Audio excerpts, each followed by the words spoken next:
जी अस्सलाम वालेकुम वरहमतुल्लाहि वबरकातुहू। जनाब अज माशाअल्लाह जी A+ क्वालिटी दी माशाअल्लाह ब्लैक मक्खी चीनी माझण नस्ल दी माशाअल्लाह पट लियांदी है ते बड़े दोस्तों की फरमाइश भी आई कि फौजी भाई यार A+ क्वालिटी की चीज़ दे बड़ी 100% होवे ते अज जनाब दोस्तों की शौक पूरा करने वास्ते माशाअल्लाह चीज़ लियांदी है माशाअल्लाह कमाल दी चीज़ ने।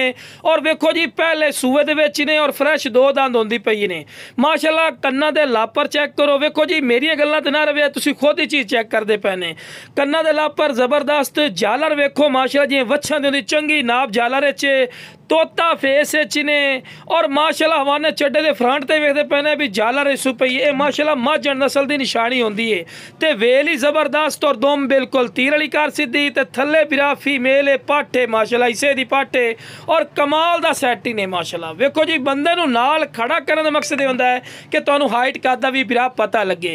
बाकी बिरा नस्ल दे पैसे होंदे छोटे छोटे बच्चे बिरा इस नस्ल दे लवण वग जाओ ना ते 50,000 रुपया डिमांड कर लेंदे जेहड़े नस्ली चीज़ां होंदियां, लेकिन बिरा अपना रेट नहीं होना। यह बकरी हकीकती गल है, मंडी चले जाओ तो घट्टो घट जेड़ना तुहानूं 80-85,000 रुपये तो थल्ले गल भी नहीं सुनते।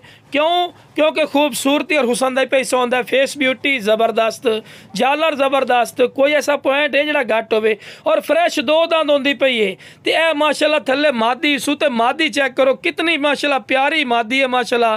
ते हवाना चड्डा वेखो यार, मेन गल होंदी है कि हवाना चड्डा वेखो कमाल दा हवाना चड्डा ही ने, ताज़ा सूइया ही ने, गंद ही सड़दी वधी है और माशाअल्लाह हवाना चड्डा कोई खाड़ छाड़ नहीं मारा। वेखो जी बिल्कुल नरम थानों बाद भी खाड़ मार ते वीडियो बने नहीं भाई, बिल्कुल नरम थानी ने और चंगा दुध वाली है। कम अज कम इस टाइम ही 2 टाइम का 2 लीटर दुध दे रही है और यदा बच्चा रज के पी रही है, रज के माशाअल्लाह पी रही है। और बच्चे को ज़्यादा दुध पिलाना ही नहीं चाहिए क्योंकि मोशन लग जाते हैं। बच्चे को घट दुध पिलाओ, एक थान बच्चे को पिलाओ, बाकी एक थान चो लो, ठीक है ना, क्योंकि काफ़ी ज़्यादा इस तो दुध है।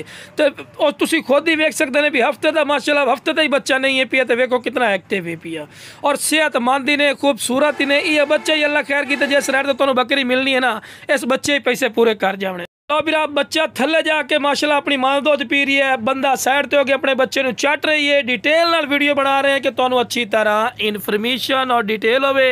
बाकी जनाब चारा भी खवा के विखा रहे हैं कि तुहानूं अच्छी तरह इन्फॉर्मेशन होवे कि सेहतमंद और माशाअल्लाह एक्टिव ने। बच्चा भी छलांगा मारदा है।